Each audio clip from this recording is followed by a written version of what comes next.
Okay, this is my presentation on appropriate use and internet safety for the classroom. And my name is Jordan Jones.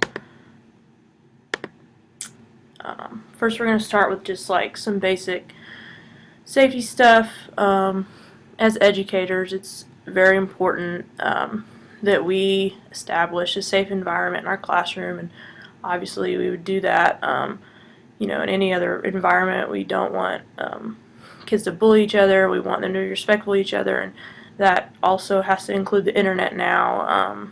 Kids are getting online more and more, and modeling appropriate behavior for them, both in the way that we treat the other students and the teachers, is just as important as modeling that behavior when you use your computer and the internet.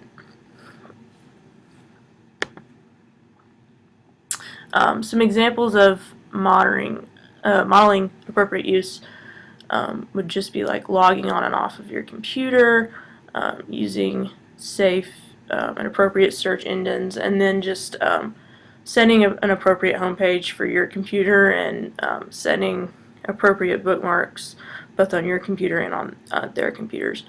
A lot of teachers I know that I've had in the past, they kind of they just don't use their logins effectively. They get kind of lazy with it sometimes and just leave themselves logged in, or just minimize their internet window when they leave or something, and they just leave it up, and that's really not a responsible way to conduct yourself while using a computer or on the internet, especially on the internet. So just modeling that for the students can go a really long way. Like I said, just, kids are watching everything you do, you gotta model it. For a lot of educators, especially some of the older teachers, the internet phase kind of passed them by, especially when they were in college. So it's really important for educators to almost catch up in a way. A lot of times students are better versed in the internet than the actual teachers are. So it's important for teachers to become adequately educated in the safe and appropriate use of the internet, so that they can model that for their students, and pass the information on to their students, so that they're making sure that their students are learning how to use the internet the right way. Like I said, bookmarking is an effective way. Just getting on the students' computers if they have them, and just setting a couple of just appropriate bookmarks. Like if the teachers are using like, just for instance, like a My Math Lab or something like that, and just go ahead and highlighting that. And then like if they were to use Blackboard, or just highlighting a Google Scholar instead of just the normal Google search engine, and just simple little things like that, and setting like an appropriate homepage, like instead of Yahoo News where they're seeing who knows what come up on there, you can set Google Scholar, or an appropriate kids search engine, which I'll get to some of those here in a second. This is like what the bookmark bar looks like on Macs, and as you can see, there's a couple of bookmarks saved on there, like the New York Times, which would be that'd be fine for like high school students. There's a lot of advantages and disadvantages to the internet, and it's just important to make sure that the kids know the internet is not all good. You can't believe everything you see on it. You can't trust everything you see on it, and educating students about the good and the bad is equally important. Chat rooms, typically one of the bad things on the internet. They can be really good for group discussions if they're set up appropriately, but you need to make sure the kids know that they can't just get on something like chat roulette and just start talking to people they don't know. And honestly, they should not be doing that in school or during school time anyway. Pop-up ads, I've personally had some pretty serious problems with these, because sometimes they are very tricky. If you're getting on a site, they kind of pop up out of nowhere, and you can be trying to exit out of them and accidentally click them, and then just bad things happen. usually on the appropriate sites that the student should be on. The pop-up ads are blocked. It's also important that you try to go into your browsers and make sure you set up pop-up ad blockers and software like that to protect it. But just in case that's not an option, make sure you instruct the kids never to click on those. If they're a little nervous about how to get rid of them, to just ask you how to do it, have you come do it, something like that. Like, take every measurement that they feel is necessary, because it's something you don't want to mess around with. Like I said, modern education, like kids today, they're going to grow up online basically, and because they are going to be so competent at using the internet, it puts them at an even greater risk, because they feel like they already know what they're doing online.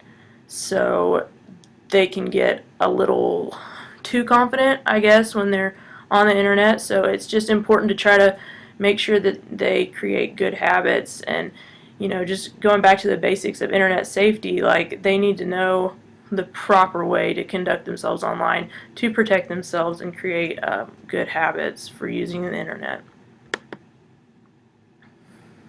Social networking is probably the biggest reason most students get online.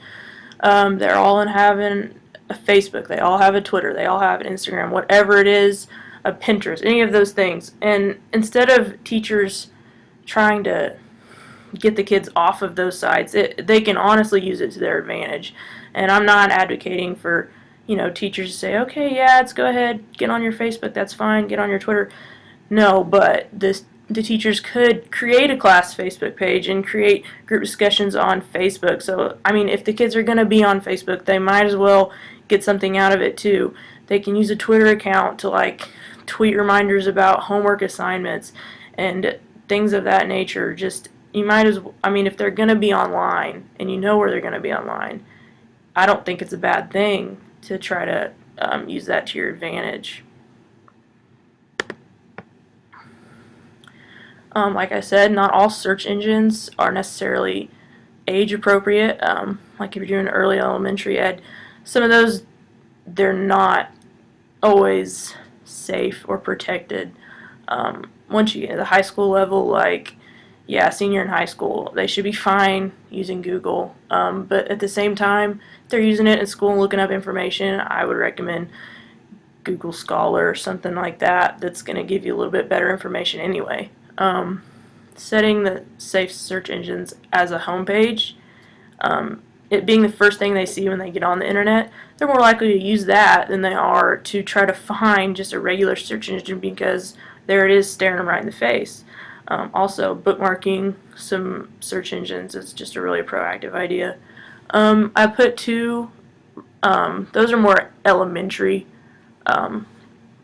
appropriate search engines for kids down there at the bottom, Kid Search and Kid Rex. Those are very safe, and what comes onto those safe engines is monitored pretty closely. And it's just a picture of some of your typical search engines there.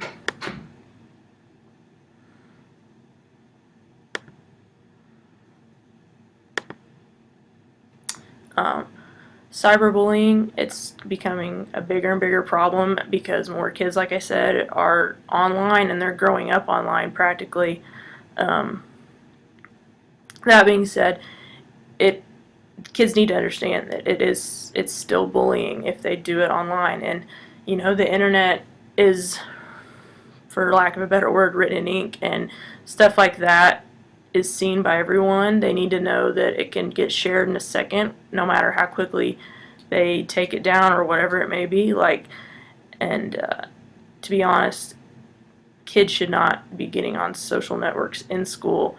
I think that's a step in the right direction. I know that a lot of schools are able to block websites like Facebook and Twitter from their Wi-Fi network or internet network, whatever they're using.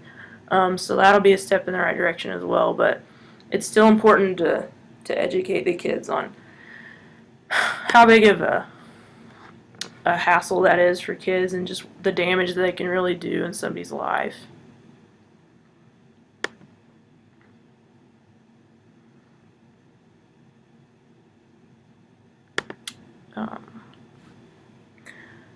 One of the things kids also have to worry about in staying safe, probably something they tend to get really lax on, is the disclosure of information.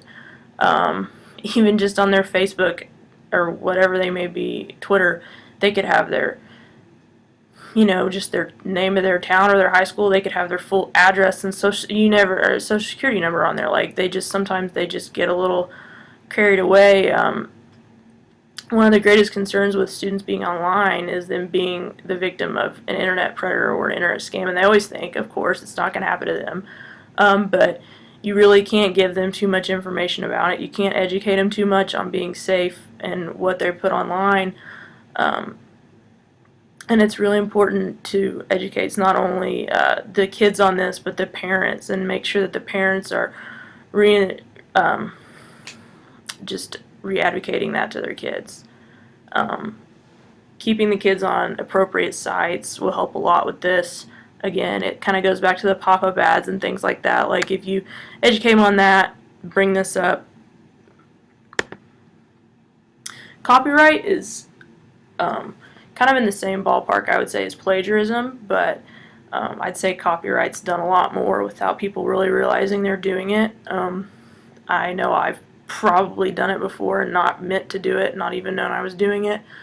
I know a lot of my teachers have, just from simple things like copying pages out of a textbook because a textbook hadn't come in for me or something like that. That was probably a copyright violation, and it's something teachers need to be aware of. When they show movies, sometimes they aren't actually allowed to be doing that because of copyright laws. So it's something they need to educate kids on too, because it's just as serious as plagiarism, and with kids being on the internet more, they might be violating this more than plagiarism. It's just a copyright symbol. If you see that, like I said, you're typically going to be violating copyright if you do anything you shouldn't be doing with it. It's usually followed by a year.